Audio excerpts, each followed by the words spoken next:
I can't do it. Okay. We'll do it live. Okay. We'll do it live. It. Do it live. I'll write it and we'll do it live. Thing sucks.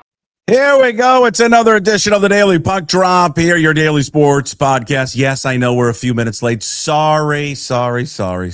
We had to record earlier today with Mike Garafolo, and it was just going too much up against the clock.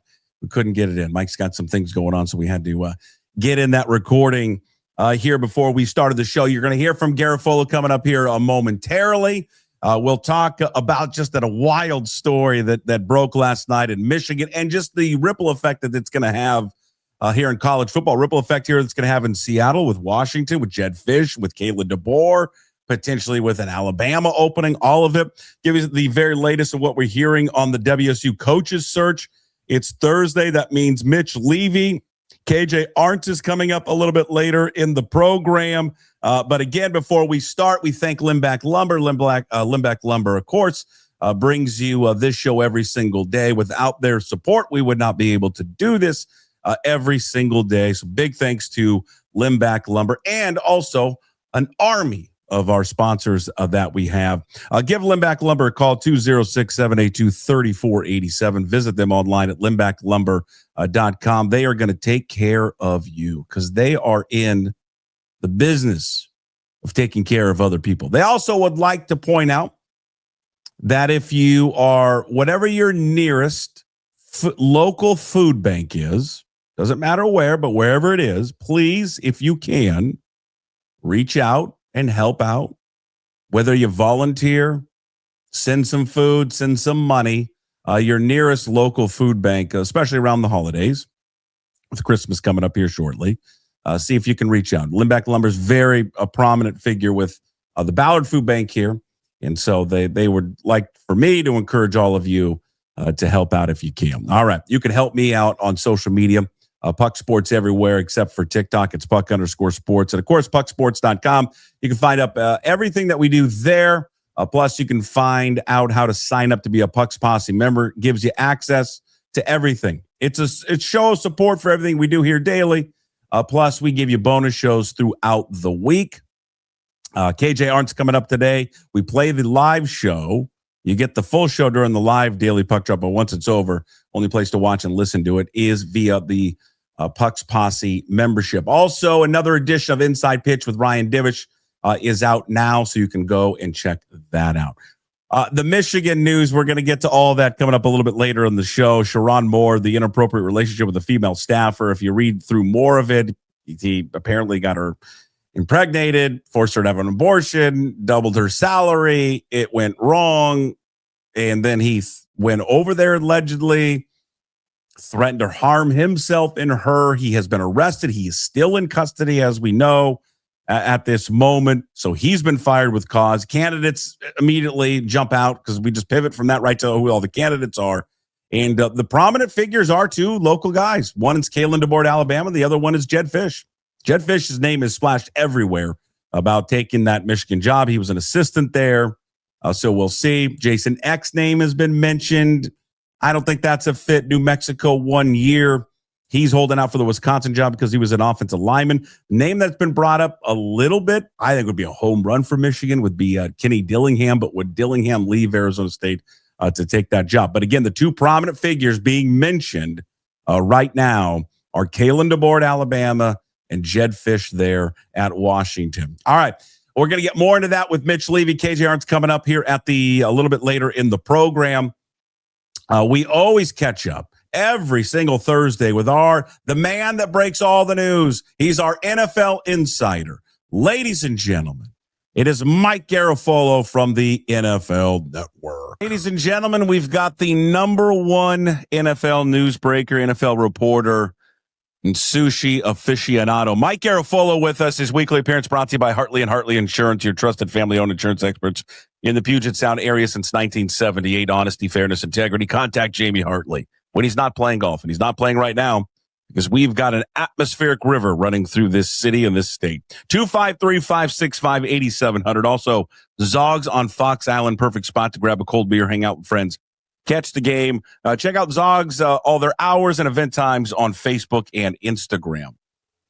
You're never supposed to ask a lady how old they are.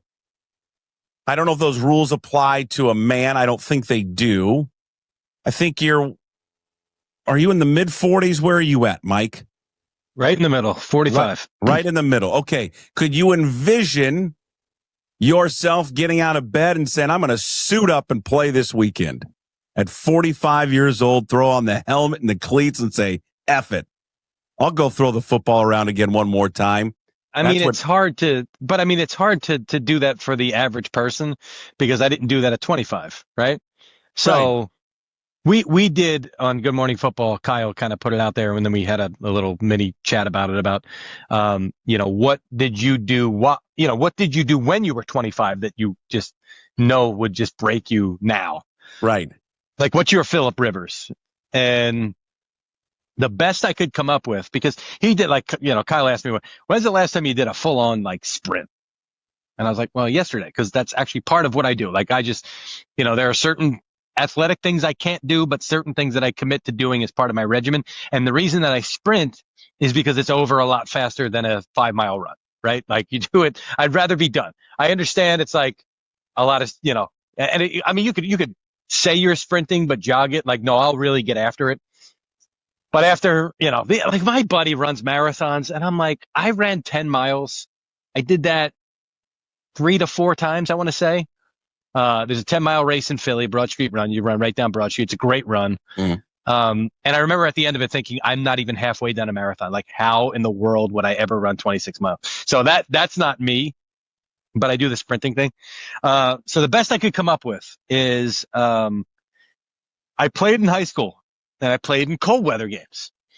And I don't remember ever being like, oh my, it's too cold right now. I was on the sideline. I've had this for cold weather games before, but I was on the sideline for the Eagles, Bears, Black Friday game. And it was only 40 degrees. I think that was the 40 degrees. But the wind was whipping. Mm-hmm. And I was like, I couldn't even do TV. I was so cold. I wanted out of there. And I just remember looking around and thinking to myself, like, these guys are going to run into 300-pound people right now. And I just think about like one hit in those conditions would be shattered like the Terminator, like the T-1000. Yeah, you just break it but a million pieces. Into a million pieces. Like right. That's exactly. And if it didn't literally happen, it's probably how I would feel. So that's the best I could come up with. It's impressive. I mean, we talk about football shape for guys who hold out a training camp for 2 weeks, right? Like, think about being 5 years away. I think it's not so much the age thing for him. I think it's the layoff. And I couldn't believe I forgotten about this. Steve DeBerg was gone for 5 years. Like, I don't remember that at all. I don't remember that at all. So when DeBerg left and he came back to play for who? The Chiefs? 93, and he came back to play for, where's my phone? I don't have my phone on me. Or was when he look it up. 93. And he came back in 98. And I don't remember anything. And I was 18. It wasn't like, I was 6 years old. Yeah. Like, I should remember that. Pretty staggering. He 93 with the Dolphins. He comes back in 98 with the Falcons. It's a hell of a. I don't remember 98 with the Falcons. At all. Did they make the Super Bowl? No. They made the Super Bowl in 2000. He comes back back, according to Wikipedia, which I trust. Comes back in 98 at 44 to rejoin Dan Reeves as the backup. October 25th, Chris Chandler, who's from out these parts, played at Washington, went to Everett High School, was unable to play, and so DeBerg became the oldest quarterback to start an NFL game, later surpassed by Brady. He led the Falcons against the Jets in a 28-3 Falcons loss. He went 9 of 20 for 117 yards before he was taken out for Tony Graziani. Oh, I never would have gotten that. No. But wait a minute. What year did the Falcons make the Super Bowl? Because they played the Broncos. Was it 97? No. Hold on. DeBerg was the oldest player on a Super Bowl roster at 45 years and 12 days when the Falcons appeared in the Super Bowl against the Broncos. So he was on that. He was on that team, and I don't remember a single There's thing no reason I shouldn't remember this. No reason. He is so Rivers comes out. He's 44, hasn't played. He's been coaching. I mean, the whole Phillip Rivers story to me is incredible. He's got 10 kids. That's a whole other thing. He's a grandfather, which is incredible to be a grandfather at 44. And he's just, I watched his press conference. Looks like he's in good shape. Who knows if he can throw a football? I assume he's been coaching, so he's been throwing the football all around.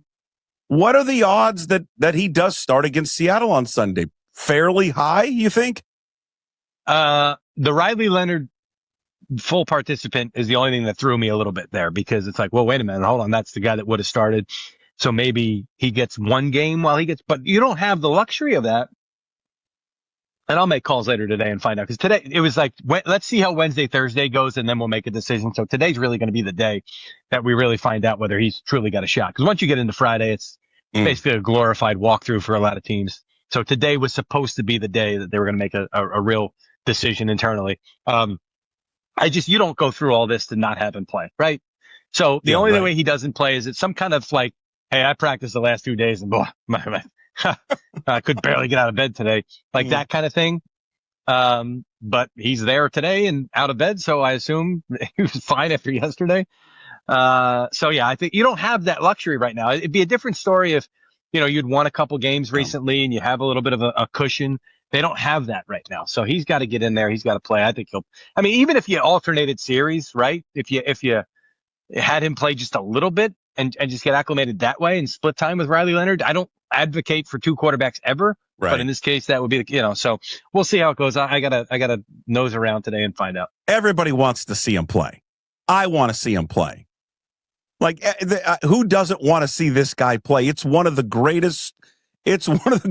stories of the season and certainly of the week, to see if he can go out there after being gone for so long and actually look like a somewhat of a little bit of a resemblance of how he used to play. And then I love the fact that he's going to wear 17. Yeah.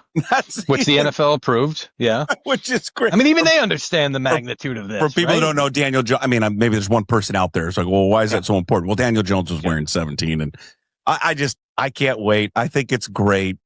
It's just going to be one of those storylines. And I'm with you. I don't think you go through all of this and be like, all right, you're not active, and we're going with Brett Rippon.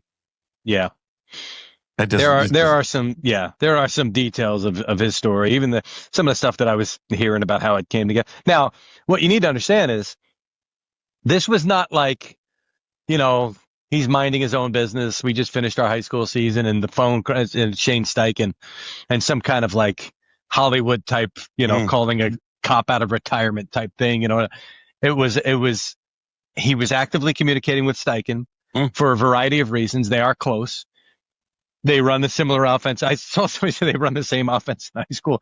I mean, they're not running an NFL version of it. There's just no way. Yeah. So they'd been communicating on that. But I was told that there's been non-Colts, non-Chargers, other situations where he's explored and discussed it. And in the NFL the last 5 years, quarterback gets hurt late in the season. Talks to his agent, talks to his advisors, talks to people around him. This one just so happened to line up the last team he played for, an organization that he appreciates, an owner who just passed away, but certainly he has a relationship with the family, a head coach that he's extremely tight with, a quarterback who's there in Riley Leonard that went to the high school that he coaches at, that he has mentored. So a lot of things kind of lined up on this one.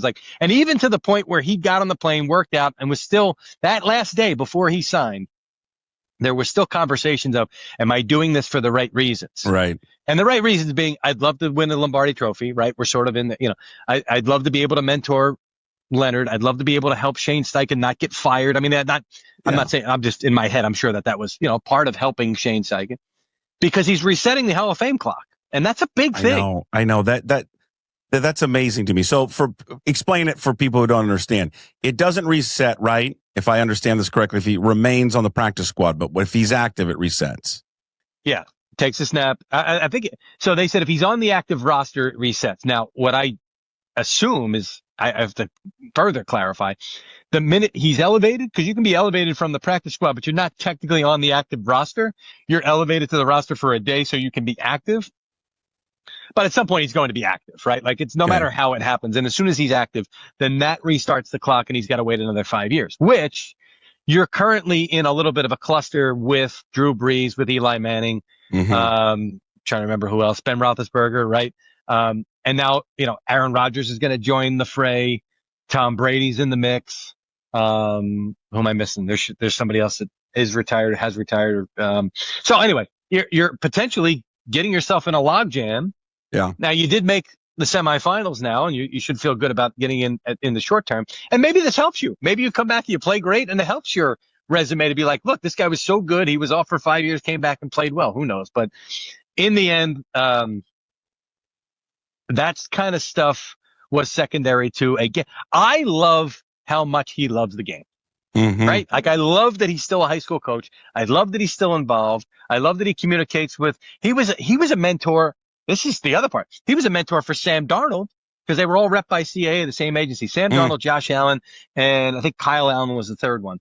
And somebody sent me a video of him with them go in a film session from before the draft in 2018 or whatever year it was. So he's been a mentor for the guy that he's going against on Sunday. It's really an incredible thing that he's back and playing football. And what another element to the story, his son, who is the starting quarterback on the school that he coaches there in Alabama, Gunnar Rivers, is like one of the top quarterback prospects in America. He's a 4-star recruit being currently recruited by teams like Auburn, Boston College, Miami, NC State, South Carolina. I think he's in next year's class. I think he's a junior. So I don't know. It's fun. What a fun story. Can't wait to see if he actually gets on the field there Sunday against Seattle. I want to go back to last week. And I wish the go-to guy was here for this one because I think I know what you're going to say. And then if I had the go-to guy, we would both be able to team up on you like an old school like tag team matchup because I know you're going to disagree with us. How much money do you think Pete Carroll won on last week's game? And what alias does he use to make bets? Does he go through his kid Brennan? If he did, I'm going to humor you for a minute. If he did. Yeah, please. Wouldn't there be like the NFL would have flagged a monster $5 million bet that was made on Sunday, right? Like that, this would be, there's no paper trail. If there was, we would have already known, right? So okay. Now, maybe they're working on it. I haven't heard of it. There's a network he has a network. Maybe they just made these small little bets on it. His explanation though, did you watch or read it at all? Like, I saw there was a headline. I didn't get a chance to read it. What did he say? I mean, just classic Pete where he just says a bunch, but doesn't really say anything. Right. Classic Pete here. Blah, blah, blah, blah, blah, compete, always competing. I mean, we would agree with this. Well, like I'm having fun with it, but we can agree with this or to this point. Like where we're at with gambling and sports, the optics don't look good on that. I mean, you kick a field goal with 4 seconds to go. Oh, I get my buddies. And the line is 8.5. Yeah. First of all, who had the Raiders? Where are the people that had the Raiders? All I heard was everybody that had the other side. Probably. Like my buddies will send me these Instagram videos. You see, everybody's talking about, look, there's a shady play. There was one where he sent me a college kid ran out of bounds for no reason. Oh, well, that one is bad. the GAT kid's bad.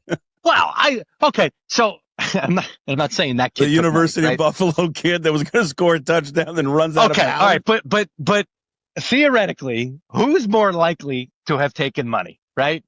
The University of Buffalo kid or Pete Carroll, who's made $500 million over. I don't know. Maybe it comes out. He's been living in Vegas. He's been sniffing around Brent Musburger, and all of a sudden now he's turned into some degenerate gambler. I don't know. Apparently, Chauncey Billups was making what inevitably was peanuts compared to what he's made in the NBA, right? I don't know. But it doesn't look good when you know. And his explanation, well, I thought we'd have another second or two. Like, no. Yeah, but that's the problem. Okay, so that's the problem, right? Theoretically, even if because somebody was like, well, the ball hit the net with 1 second left. That's great. The minute you recover the onside kick, the game's over. That's exactly. Yeah, you don't have if it was 10 seconds left, okay, you recover it, take a knee. Now you got one shot. Like that's much more understandable. Yeah. I don't know. Maybe they did quick math and thought, well, 3 seconds, two. No idea. You know who I need on this story? I want you to reach out to her because she's kind of one of those old school dog investigative reporters. Go sick Judy Batista on this story. That's who I want. I want Judy. I want Judy. Why are you laughing? Because I just laugh at. I want Judy with boots on the ground. Yeah. Okay. You know who? You know who would make should make Pete Carroll nervous, and maybe you cross paths with him. Probably, I would assume in your world. I always thought this about Charles Robinson at Yahoo. If I ever saw Charles Robinson knock on my door, I'd be like, nope, not talking. See you later. I'm out. Charles Robinson at Yahoo. Dan Wetzel, who's now at ESPN. Yeah. Out. Who's going to have himself a field day with this Michigan story. Oh, and now he's already on it. You've read all the stories that aren't just in the mainstream media, right? About what's going on. I'm on social media, so yeah. Oh my God, this guy. All right, so there has to be some connections here with Sherrone Moore being fired yesterday at Michigan. This is one of the premier jobs. I don't think just one of the most premier jobs in college football. I think this is the most premier job in sports. I think this job trumps some NFL jobs. Yeah. I mean, Jim Harbaugh felt that way at some point, right? When he was done with the 49ers. I think he could have probably gotten another NFL job, but it's like, let me go back to my alma mater, reset, help them. And by the way, I think it helped him. He came back a different Jim Harbaugh. He's more of a lovable Jim Harbaugh now. He really is. I think but you can cast a wide net now if you're Michigan. It doesn't have to be just college. You can. Yes, you can. There's no question about that. And some of the names, I guess, maybe we were throwing around for the Penn State job. It's like, well, you can kind of take that up a level to Michigan, I would think, right? I mean, if you're asking me, and I grew up a Penn State fan. I didn't go there, but I grew up a Penn State fan. My dad went there. You're asking me which job? I'd say 100% Michigan, just because of what it's been built up to be, and you're part of that rivalry every year. I would agree with you on that. Sir, connections. I'm just trying to think. I can't think of. Jesse Minter's been everyone's recycling the same names that are out there, right? It's Kalen DeBoer at Alabama. Jedd Fisch out here at Washington's been thrown out. And then Jesse Minter, who is the D coordinator with the Chargers. Yes. Okay, so I guess Minter's been the only guy that I've heard. I like Jesse a lot. I think Jesse's going to be a good head coach. I do. I don't know if it'll be at the NFL or college level. I don't know if it'll be in the next 2 years or 10 years. I think Jesse's got the chops to be a head coach. I do. All right, let me ask you one, because this was brought up. I don't know who brought this up. I think I do know. It was Roethlisberger brought up Tomlin to Penn State. I think Mike Tomlin would be a guy at Michigan. That doesn't strike me. Mike Tomlin's an NFL guy. Okay. I think Mike Tomlin's an NFL guy. I really do.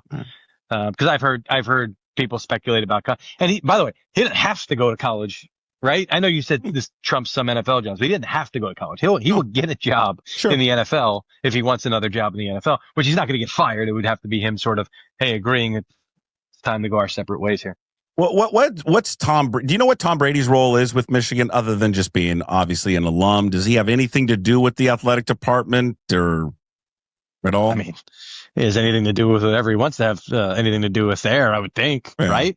Yeah. Like if especially if, I mean, this is they're so prideful, right? Like Michigan, or a Michigan man, right? A Michigan man, right? So now you got a Michigan man who's, got questionable code of ethics here, right? So this is going to be something that's going to be beyond football. It's like you're going to want to restore. So whether it's Rich Eisen or Tom Brady, Adam Schefter went to Michigan. Like, I'm sure these guys are all going to be like, let's rally around and see if we can. I mean, Schefter's reporting on the story. It's a little bit different, I guess. But let's try to help restore a little bit of pride there to the university, whether it's publicly from an image standpoint or help the hire or whatever. So I'm sure Brady's got a little bit of that going on for sure. Yeah. Well, I just the ripple effect of this job, what it could mean for certain people if they moved around the chess pieces, and maybe it dips into the NFL world. But I mean, you start doing this, where DeBoer, maybe, who's been mentioned, leaves Alabama and goes to Michigan. There's people now speculating. Then Lane Kiffin, without even coaching a game, jumps from LSU to go to Alabama. I don't know. Then it brings up why LSU. In the hell would you leave Alabama though? Like, why? I don't know. Why does anybody leave anywhere? I mean, I don't know. A new challenge. Usually they leave for places like Alabama. I mean, I don't think, especially if like Nick Saban helped usher you in, and then you go, hey Nick, I gotta go to the Big Ten, right? Maybe there's just no way. Maybe it's too much pressure. Not like there wouldn't be pressure in Michigan. There would be great pressure there. Maybe there's just too much of following. I don't know. Everybody's different. I have no idea. I just can't imagine that you'd leave that job. Especially, by the way, you had 3 losses, one of which is the conference championship game, which they really, I love. And I watch college football and I enjoy college. I love how much of a mess it is. It's so bad. It's so awful. You want to bitch about tiebreakers and all this stuff. You have 18 teams in a conference. Okay. Maybe have 10 and stop there and have all these conferences. They got this. Can you imagine putting together some committee that picks the NFL playoffs? They get together every week, just a bunch of fat slobs in there, eating and drinking, sitting back in their lazy boy chairs, picking who's going to be in. Come on. ACC had like a 6-way tie for the conference championship game, and everybody was losing their minds. I was like, you got 17 teams in the conference. Of course you're going to have 6 teams with 1 loss. What are you doing? Just do what they do in Texas high school playoffs when they decide a tiebreaker. You know what they do when they have multiple teams? Make them play? They flip a coin. Oh. Well, they flip a freaking coin. All right. Well, that's not better. That's phenomenal. Can you imagine just getting everybody? And they'll do it like at a gas station someplace, and they'll flip a coin. Get them all in some gas station in the South, wherever, and flip the coin. I remember the NFL did that a couple of years ago. The Vikings and the Eagles were tied for draft positioning, and they had a coin flip, and the whole media was there. Yeah, cameras, everything. Howie was up on stage with I guess Rick Spielman was the GM at the time. And, I forget who flipped the coin, and, it was great theater. It's like you never see this in the NFL. It's great. I mean, other than at the start of a game or overtime. Yeah. It'd be phenomenal. All right, Mike, thank you so much. As always, of course, Garafolo brought to you by Hartley and Hartley Insurance and Zogs on Fox Sound. You can catch them on the NFL Network all the time. Hey, NFL Hartley Insider. and Hartley Insurance. That's car insurance. It's everything. Auto insurance, home insurance, life insurance. It's just everything. All insurance. Family-owned insurance experts. I think it covers everything. You got to be. They wouldn't do it in Jersey, right? I don't think so. But you want me to reach out? Yeah, please. Okay, we will. I'm not going to say my insurance company, but so I'm parking the other day. You need new insurance. Huh? You need new insurance. Yeah, I'm a great parker. Great. Okay. I'm a great driver, right? Okay. I'm great. I just misjudged it. I was pulling into our parking garage, and I was like, "What's that sound?" And I hit the gas, and I heard it again. I was like, "What's going on?" And I hit the gas, and I was like, "Did I just scrape the entire back quarter panel of my car against the pillar?" I did. Oh, dude, take a guess. I mean, take a guess at what the estimate. I didn't get an official estimate. I got an eyeball estimate from the body shop, which is at the dealership. Take a guess. 10,000. No, not that much. 3,000. Well, yeah, I'm like, okay. It's a scraped back quarter panel, no dents, just the scrape, just a repaint. Well, we got to go up here, and we got to go all the way up. And we got to go all the way up to the front, and then we got to go all the way around the back because you got a piece of your bumper too. We got to go. It's like $3,000. So, of course, the estimate comes in from the insurance company. That's the first one. You take the pictures, and the estimate comes in $800. And I go, well, we got ourselves a little bit of a gulf here, folks.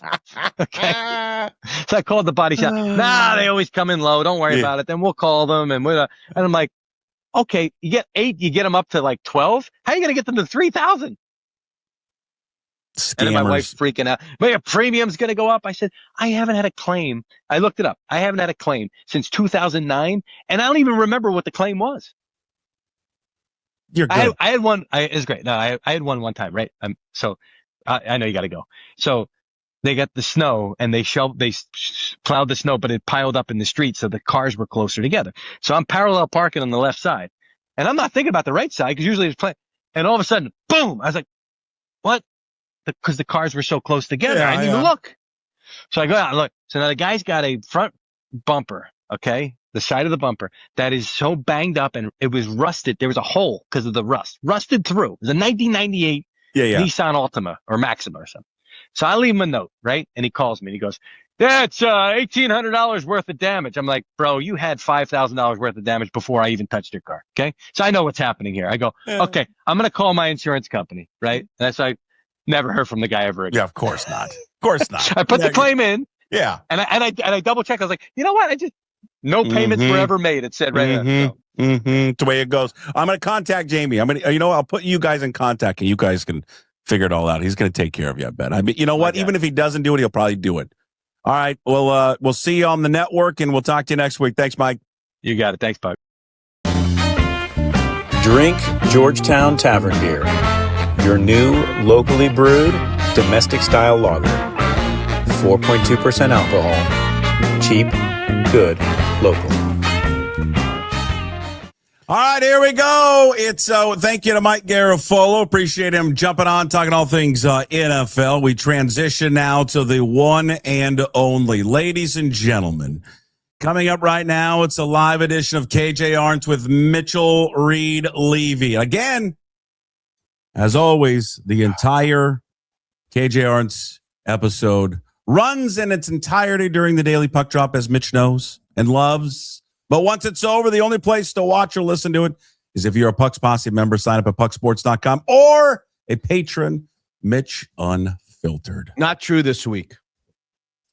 Why?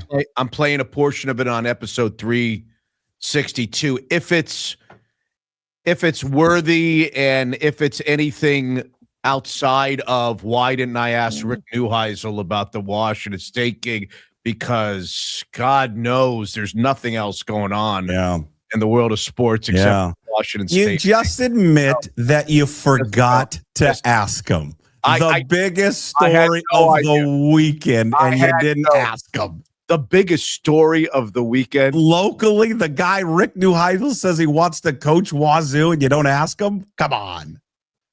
Wazoo? Do you think your audience wanted to hear you two talk about Notre Dame or him stumping to go to Wazoo and take his kid? Notre Dame. Really? Your audience? Your audience that's mainly in Washington wanted to hear you guys talk about Notre Dame. So you're telling me I shouldn't have him on because when there's not a local story, I should only have him on for local stories, right? Nobody cares about the college football playoff. Of course they do, but he had him on, the first guy to have him on. He wants the job. He wants every job or any job in America. Do you not know that by now? Just say you forgot or you didn't know. Do you think I didn't know? Yes, I think you didn't know. It's only been a Canzano or however you say the guy's name's piece for how many weeks now? Come on.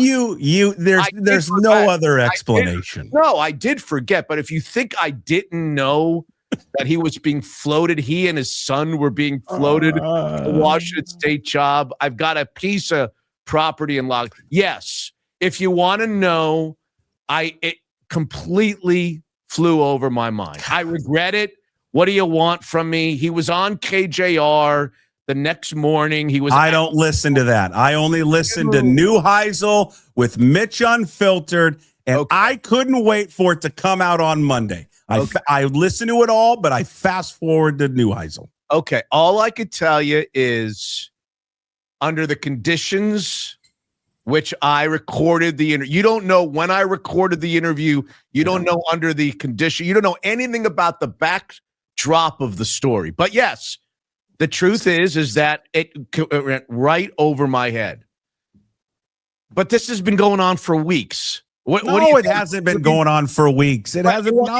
You want to go back to when Canzano had Rick on his podcast talking about the Washington State job? But he wasn't talking about the Washington State job. He was just talking about coaching. He goes, I want to get back into coaching. We've been talking about the Jerry Neuheisel, Rick Neuheisel combo at Washington State.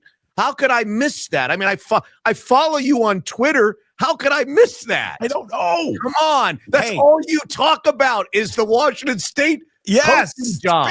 How do you I listen to you and Jim Moore as much as I can. How do you really think I didn't know that Washington State, that And I've talked to Neuheisel for months about how he's itching to get back in. Do you think I truly didn't know? Just disappointed that my favorite podcast, that when I walk in the dogs on Monday, all I want to listen to is you ask him about it. Instead, I got to listen to Notre Dame talk.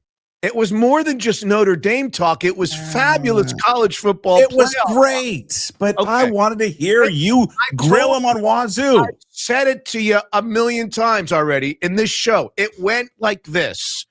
It went like this. It just eluded me because, and you don't give a shit about this, nor does your audience, but I'll tell you. Every week I write a text to Neuheisel and I say to him, what time do you want to do the recording this week? See, he's not as easy for me as I am for you. So I say to him every week, Rick, what time is good for you this week? And he said, can we do 9 a.m. on Sunday? 9 a.m. Pacific time on Sunday. Right.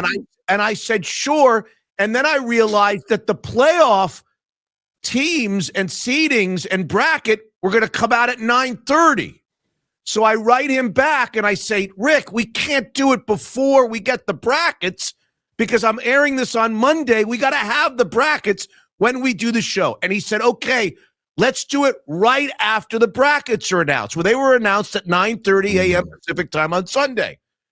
So I get on with him at 9:35, and I got the Seahawks starting at 10, and now I'm trying to cram it in. They've just announced and I forgot. God love me, I forgot about the Washington State thing. They had just announced the brackets. Notre Dame had just been snubbed. Alabama was just in. The Seahawks are starting in Atlanta at 10, and I went and I forgot about the Washington State gig. Sue me. So what do you want me to do? You had Chuck and Buck on your behalf. Ask him the next day. Okay? It's not where I go for my Neuheisel content. I go for my Neuheisel content with you. All right. I want to know. What do you want from me? I'm going to get to it. Now, you've known him for a very, very long time. I love Rick. I know you do. I consider Rick a friend. I consider his family a friend of my family's. I love Rick. I love Susan. I love the boys. Yes. So, and second behind maybe your love for him is the love that the go-to guy Jim Moore has for him. He can't keep his pants on about this story. Okay. He wants him. He wants him hired yesterday. I would know that if I was invited to be on your show with the go-to guy Jim Moore. You were. But Syracuse basketball was more important to you. You feel the need to be like, okay, Mitch has got to be over here. It's like Seinfeld. Do you remember I don't know if you're a Seinfeld guy. Yeah. But there was a Seinfeld episode about colliding worlds. With the Friends group. I vaguely remember this one. Yeah. We can't. It's like I feel this way that you feel. I can't be on with Jim Moore, and Jim Moore can't be on with me. But go ahead. So all right. I want you to answer this. What do you think? Do you think he'd be successful there? If you were Washington State, if you were the athletic director, the president of that university, would you hire him? In a minute. Really? Why?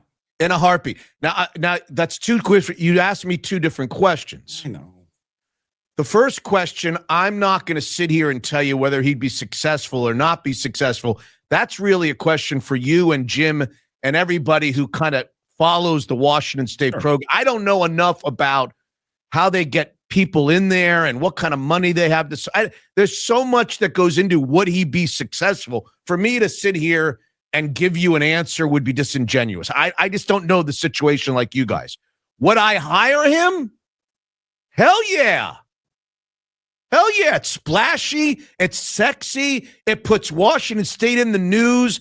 The Bennett and Bennett thing from years ago I didn't understand that at the time. In fact, I was quasi-friendly with the old man. When they hired him, he would come on the show at KJ-Arent. This probably precedes you at KJ-Arent. I don't know if it does, but I didn't get that then, and I didn't like the fact that he handed it to his son at the time, and it turned out to be the greatest thing in Washington. Yes! Hire Neuheisel and Neuheisel. If I had a sign that said, like a political sign that said Neuheisel and 26 in Pullman, I am in. Yes. Do we know if the kid can actually coach? No. Okay. But he's a good-looking kid. He's got long blonde hair. By the way, you know this as well as I do because you can't do this and I can't do this, but you see the kids in high school these days. Anybody who can do this, and this is a visual thing for the people that are listening on it, anybody who can do this and move their hair is worthy. Yeah, right. You know what I'm talking about? Yeah. When you throw your head back and the hair goes. If you can do that, you deserve any job in America. You think Jerry Neuheisel goes from living on Hermosa Beach to going, hey, where can I live in Pullman? True. I mean, come on. He'd be miserable. I can tell you that. Let me ask you a question. What would they pay Rick Neuheisel? I mean, probably, $2.5 million. Okay, so it would be more than he's making at CBS right now? Yeah, is he making, I don't know what he's making. Is he making CBS? He's making pretty good money, I would gather, but it's only like 12 weeks. It's a 12-week gig. Yeah, I would assume it's much more than what he's making there. Look, I'm not speaking for Rick Neuheisel. If he ever hears this, he'll know. He can speak for himself beautifully. Nobody speaks for themselves better than Rick Neuheisel. But from what I gather in my discussions with him and just reading the way he and I chat both on and off the air, he wants to coach. The man wants to coach. And you've heard the old expression that you can't take the coach out of it. He's got it in his blood. It's deep in his veins. And I think he would take this job. I think he would take any job. He might even, I don't think he'd take a non-Division I job, but he's it because I think in his mind, he feels like he can still coach. He can motivate. He can bring a program up from the ashes. Kind of, I don't want to say Washington State's in the ashes. They're playing in a bowl game, but they're a downtrodden program right now because of the environment of college football. I think he looks in the mirror as somebody who can change all of that. That he feels he's got the Midas touch. And so I say go for it. Why not? So Jim, part of why he wants him is because of what you said. He's articulate. He can talk to donors. He'll raise money. He'll come over to the West Side and he'll raise a ton of money for the NIL. I guess. I don't know how that works. Yeah. If any coach,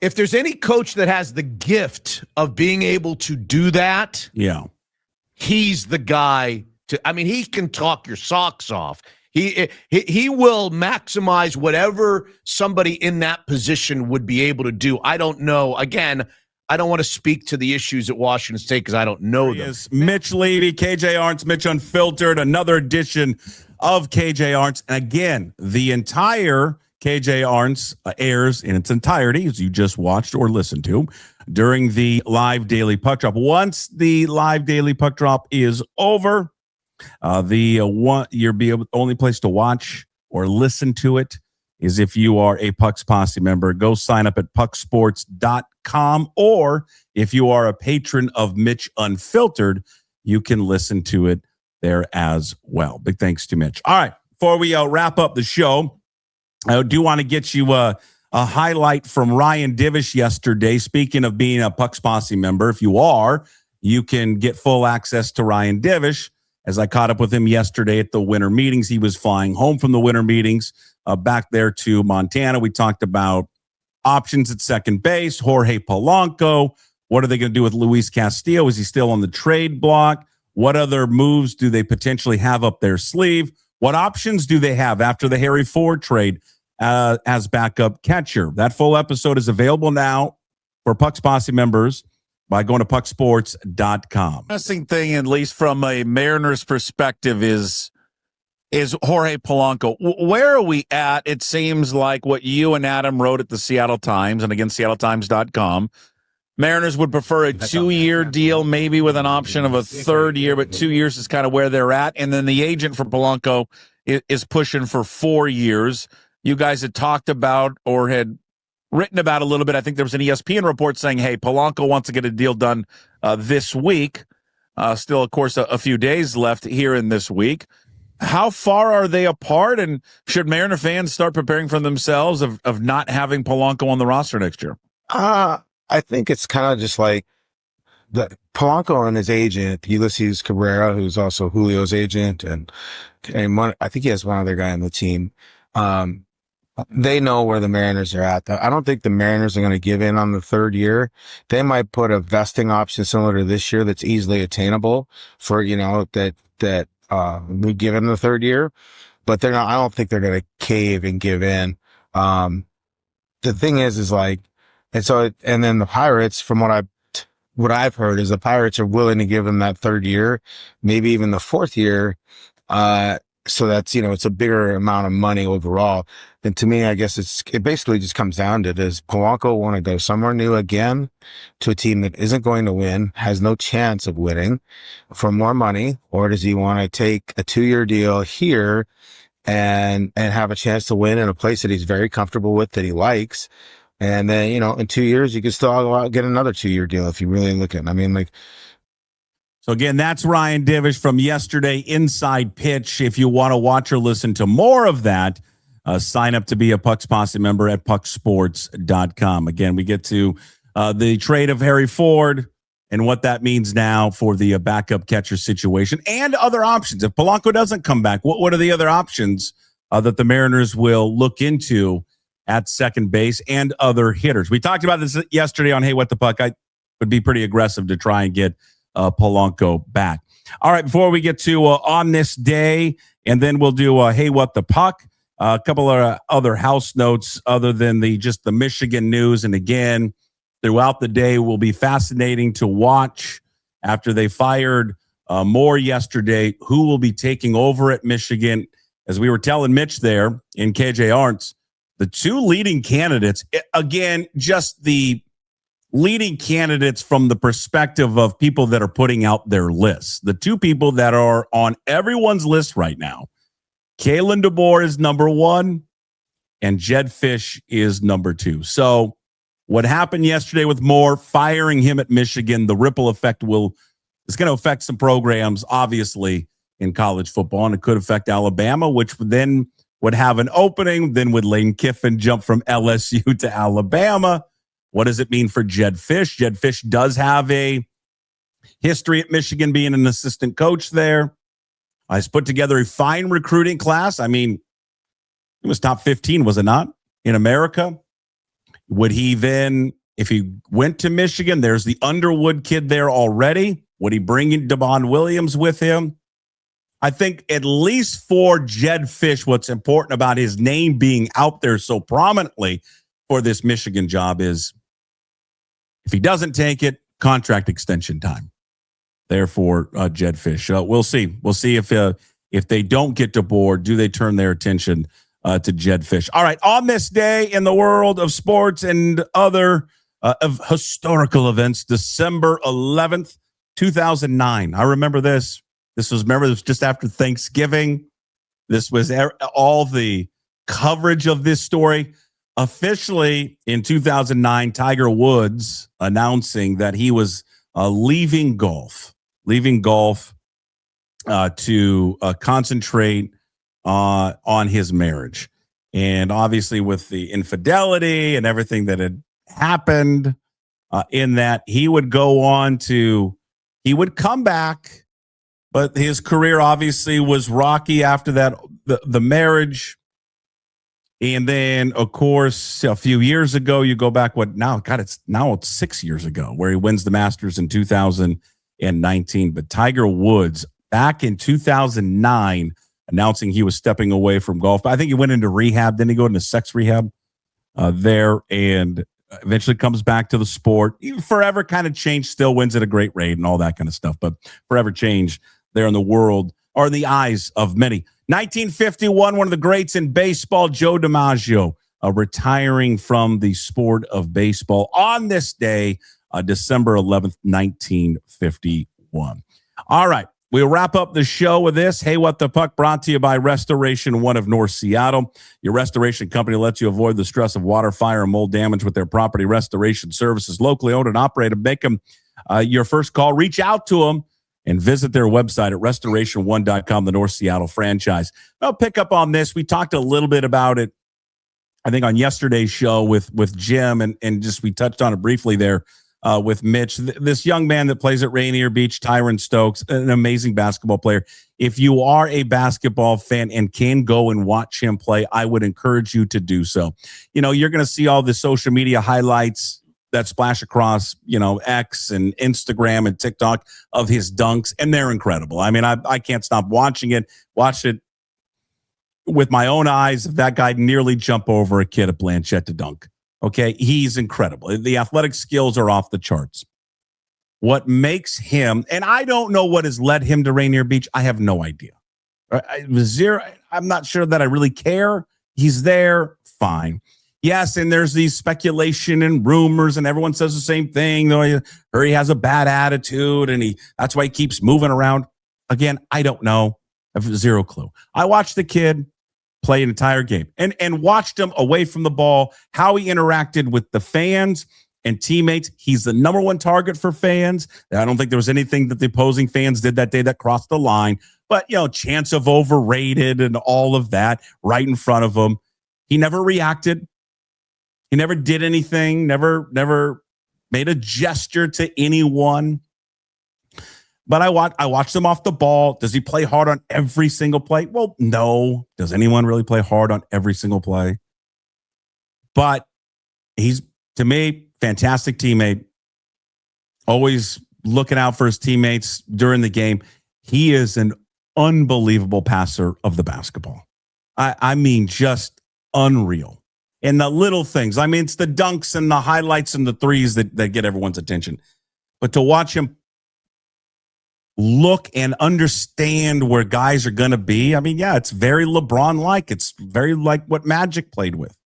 Seeing the play develop before it ever develops. Larry Bird had that skill set. He's got that 3 plays ahead of everyone else. So if you get a chance to watch him in a small gym, do it. Go to a game at Rainier Beach. It's a fantastic gym, by the way. It's redone.